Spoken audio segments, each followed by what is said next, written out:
Alright, Assalamualaikum warahmatullahi wabarakatuh. Now we are in chapter 11, between Alice and the Wonderland. My name is Gifari. Now we are in Who Stole the Tarts. The king and the queen of hearts were settled up on their throne when they arrived, with a great crowd assembled about them, all sorts of little birds, but the best. A whole pack of tarts.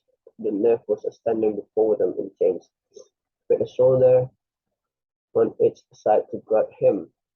And near the king was the white rabbit with a trumpet in the one hand and a score of birdsmen in the other. And in the very middle of the court was a table with a large dish of tarts upon it.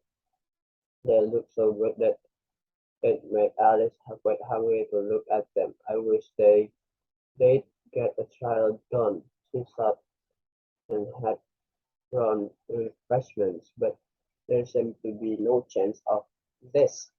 So she began looking at everything about her to pass away the time. Alice had never been in court of justice before, but she had read about them in the books, and she was quite pleased to find that she knew the name of nearly everything there. That was a judge, she said to herself, because of a great week. The judge, by the way, was the king, and he wore his crown over the week. Look at the first piece if you want to see how he did it. He did not look uncomfortable, and it was certainly not becoming. And that's the jury box, the flat Alice, and the stuffed creatures. She was obligated to say creatures, you see, because some of them were animals and some were birds. I suppose they were jurors. She said this last word 2 or 3 times of herself, being very proud of it. For she thought, and rightly too, that very guess of very edge knew the meaning of it at all. However, jurymen would have done just as well. The 12 jurors were all writing very busy on the slates. What are they doing? Alice whispered to the griffin. They can have anything to put down yet before the trial began.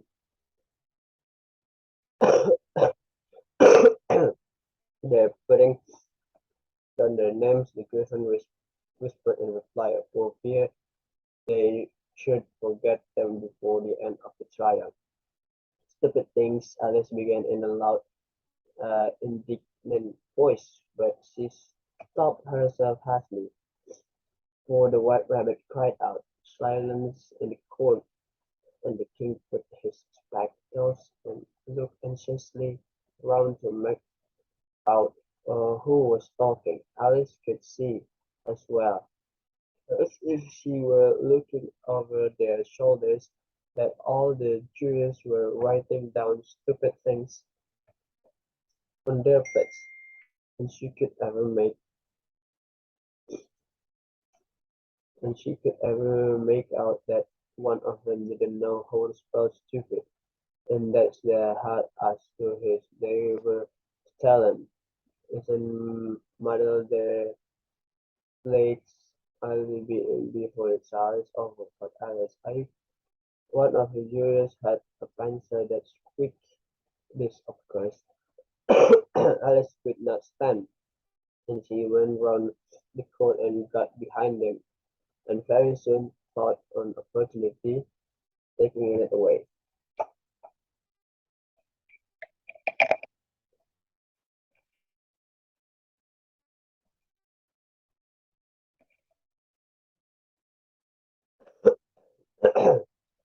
Before the trial started. One of the pencils squeaked, and of course,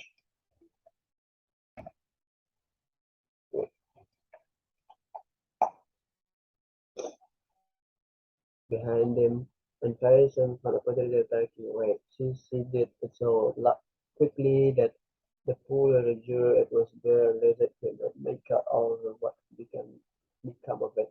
So after Mr. Hampton all about it. He was obligate, obligate, and this was very little use of personal motives that he wrote.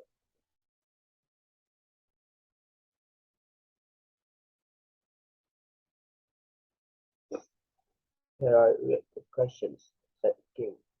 On this white rabbit blew three blasts on the trumpet and then unrolled the parchment scroll. Read the follows. Consider your verdict, the king said to the jury. Not yet, not yet, the rabbit has been interrupted. There was a great deal to come before that for the first witness, said the king, and the white rabbit blew three blasts on the trumpet and called. First white witness The first witness was Hatter. He became in the teacup in the hand and the piece of bread and butter. In the other, I beg your pardon, your majesty, he began, for bringing in, but I hadn't quite finished my tea when I was sent for. You ought to finish, said the king. When did you begin? The hatter looked at the March Hare, who had followed him into the court, arm in arm with the dormouse. 14th of March, and I think it was, she said. 15, said the March Hare. 16, added the dormouse. What that down, the king said to the jury, and the jury eagerly wrote down all three, all there. Dates on their slides, and then added them up, and they reduced the answer shooting on the fence. Take off your hat, the king said to the hatter. It isn't mine, said the hatter. Stolen, the king exclaimed, turning the jury and his standing made a memorandum of the fact. I kept them to sell. The other explanation I've known of my own. I'm a hatter. Has a grown for a specters and began staring at the hatter who said that he fell in excitement. You should, said the king. And then he be nervous, so I quickly on the spot. This did not seem encouraging witness at all. He kept shifting from one foot on another, looking uneasy at the queen.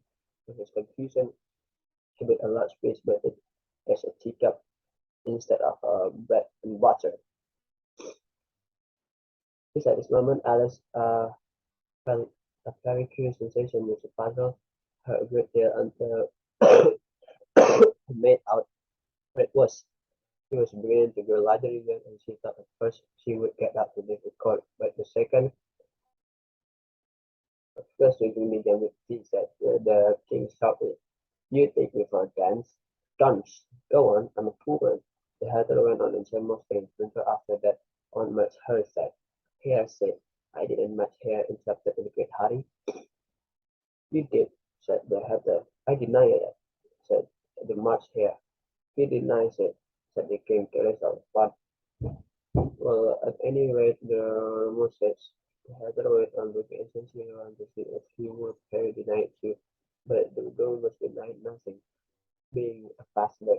After that, Messenger the hatter cut some more bread and butter. But what did a drummer say when a jury asked? That I can remember, said Hatter. You must remember, remarked the king. Or I'll have to you execute it. Mr. Hatter dropped his teacup bread and butter and went out, and then I'm a fool, your majesty. You're a very fool speaker, said the king. Here one guinea pig's cheek, and was immediately exposed to the officers. The echoed. I said they rather had what I would just explain earlier. It was done. They had a large canvas bag which tied up with bag strings. I'm glad I've seen that done. That I've often read the newspapers at the end of the trial. There was some attempt at applause, which was immediately suppressed by officers of the court, and I've never understood what it was meant until now. If that's all you know about it, you might stand down, continued the king. I can go no longer, said the hatter. I'm on the floor, said Iris. Then you may sit down, the king replied. To the other guinea pig, I think was surprised.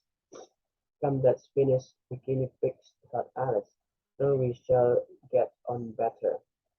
And Venus Waiti said they had that with the announcers room and all the queen was reading a list of singers. "You may go," said the king, and the hatter hurriedly left the court without even waiting to put his shoes on. And just take his hat off outside. The queen added the officer, but the hatter was outside before the officer could get out. "Call a witness," said the king. The next witness was a Duchess cook. She carried the paperwork in her hat, and Alice guessed who it was. Ever before she got into court, by the way, people near the door began sniffing out at once. "Giving you advice," said the cook. The rabbit looked anxiously at the words, and the rabbit said to go louder your voice. Immediately must first examine this witness. "Well, if I must begin with a melancholy air."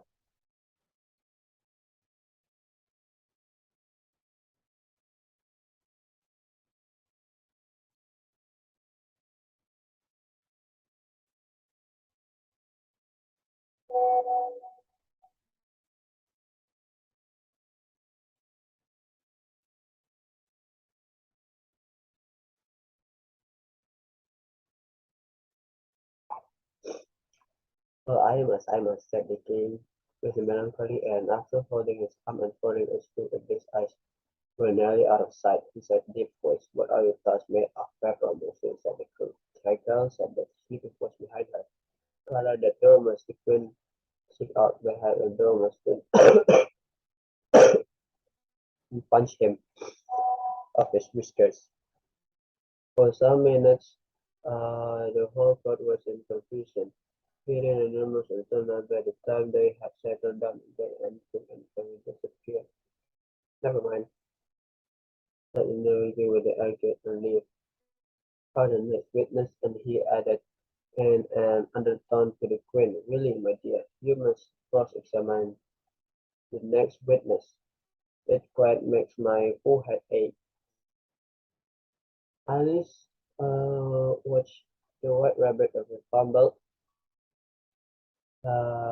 over the list, feeling very curious to see what the next witness would be like, for they haven't got much evidence yet. She said to herself, imagine her surprise when she was what the rabbit beat out at the top of her little voice named Alice. Right, that's all about chapter 11.